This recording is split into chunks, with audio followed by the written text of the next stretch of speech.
If I ever get a freaking moment of time to actually to get to it, I've been wanting to do it the last couple days, but I am going to do a deep dive so deep into the LDS church, y'all's heads are going to implode.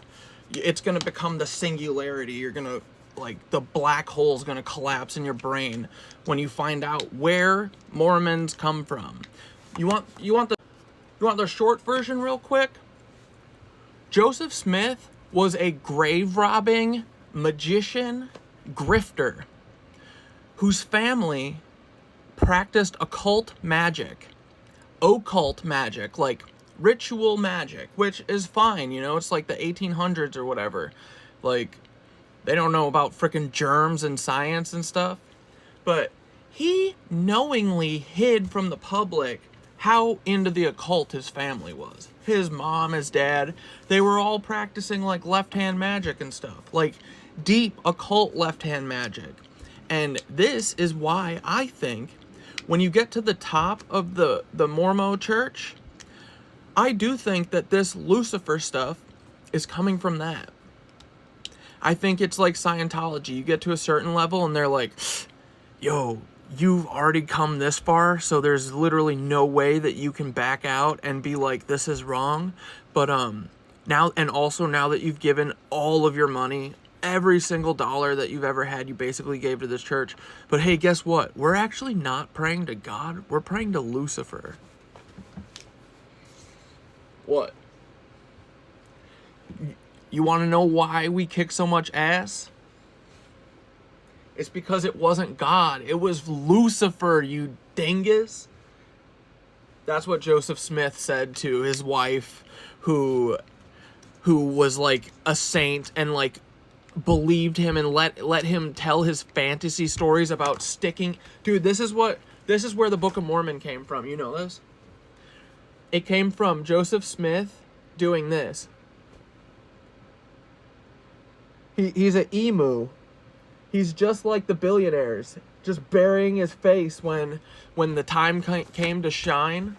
He said, "I'm scared." And he put his freaking head in a hat, and that's where he read the golden tablets or whatever. But one of the original people, I'm just like doing the full thing now anyway. One of the original LDS church members who was like there and witnessed, Joseph Smith just doing an improv act, essentially. Like, he was a charismatic guy who could talk. He was a yapper. And he didn't use his powers for good. He used his powers for personal enrichment. And that's it. He literally used to dig up graves and steal their jewels. He's a con man. I'm not even kidding. He literally was a con man. And he literally changed the Church of Mormon every single time he was backed into a corner. He changed it to suit his own personal needs. And eventually, even down to his own personal sexual desires and his infidelities. Instead of being honest with his wife and saying, yeah, I slept with a child because I'm a freak and because I let the power get to my head. And because my ego is insane and so much bigger than frickin' America is, I think that now everyone in the world has to... you can screw anyone, but you have to marry them, and your wife has to be okay with it. That's what he said. Instead of being upfront with his wife and saying that he stepped out on the marriage with a child, he said, oh, God wanted me to do it, and God wants you guys to do it too, and your wives have to be fine with it. I mean, think I'm lying, but look this stuff up. There's a book by a person named Vaughn Brody called No Man Knows My History.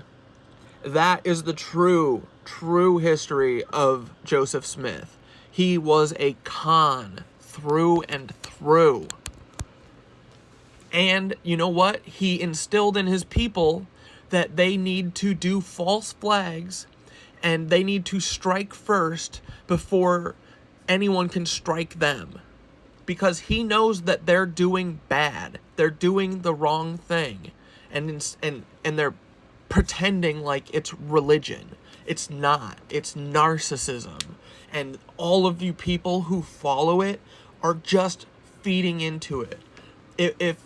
If you believe in Mormonism, then it can exist without this church. You can practice it at home. So do it. Stop tithing. Stop giving to these people. Stop participating. It is a literal cult. To the core. Every single person from the lowest level to the highest. It's a cult. You need to get out of it. I'm truly saying this for your safety. If you haven't already been abused, you will be abused. And don't even pretend like you don't know what I'm talking about. How many people do you know who have been abused as children? You most likely were, right? So, they're going to say that we're the bad guys. We don't use weapons to figure out our differences. It's disgusting how you people cannot see this. Anyone who has to throw bombs at children throwing rocks across the ocean, they are not fit to be making any decisions. They're not even fit to decide what's for dinner tonight, bro. Like, it's time for you guys to stand up and act like actual, moral, Christian people. You think you're godly? Well, do something godly. Do something that frickin' Jeebus would do. Because he sure as fuck would not be running troubled teen camps and experimenting on people's brains and doing false flags for the last 200 years. And abusing kids and all of the fraud. All of the P-word rings. The blackmail. Like, I'm so sick of it, dude. It is a criminal organization, and you know that. Every Mormon knows that, deep in their core. It is time to leave the church. Okay, and real quick, if you don't believe me, look into the Kirkland bank scandal that he did, where he didn't have any money because this whole thing was made up because he was broke. He just realized that he was charismatic and people would listen to him, and he saw his uncle was a cult leader. He saw that his uncle had these people, by the gonads, and he could get anything out of them. So all he did was learn that he could exploit people from his family, dude, through religion. And you know what?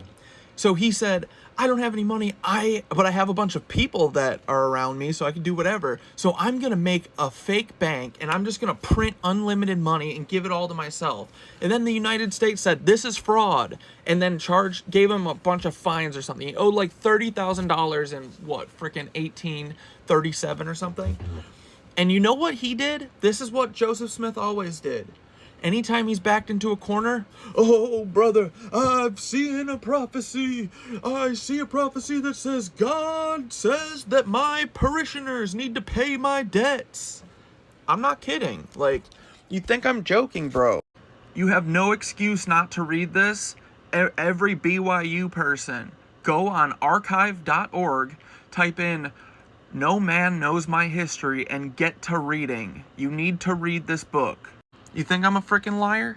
This is what Joseph Smith said when the debts were crushing. He said, large contracts have been entered into our lands on all sides, where our enemies have signed away their rights. We are indebted to them, but our brethren abroad have only to come with their money, take these contracts, relieve their brethren from the pecuniary embarrassments under which they now labor, and procure for themselves a peaceable place of rest among us.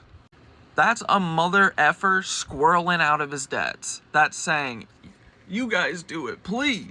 Don't think he just needed all these people to abuse. Look, this is another person saying, hey, bro, can you give us our money back because you bought a plot of land for $100 and sold it to your parishioners for $2,000 and now we're all broke. Can you help? And then Joseph Smith got this look. He's like, help. Help what? Help myself? Yeah, I will help myself.